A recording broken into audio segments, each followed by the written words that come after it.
ये है Vespa the queen of scooty. भाई इसकी चमक देखो। इसका व्हील कैसे खुलता है पहले मुझे पता नहीं था। यहाँ पे एक कवर होता है, इस कवर को निकालने के बाद में इसके अंदर 24 का नट होता है, जिसको खोलने के लिए ऐसा टूल्स यूज़ करना पड़ता है, ऐसा जुगाड़ करना पड़ता है, ऐसे पाइप लगा के ऐसे होल करके और इसे नीचे दबाने पे ये आराम से खुल जाता है। भाई ये खुल गया, देखो इसको आराम से घुमाओ ये खुल जाएगा। ये निकला इसका 24 का नट। ये इसका ब्रेक केबल, इसको खोल लेते हैं। इस व्हील को खोलने का कारण ये है कि पीछे से आवाज़ आ रही थी।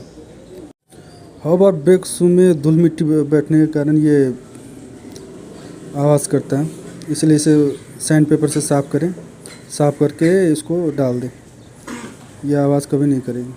धन्यवाद, थैंक यू फॉर वॉचिंग।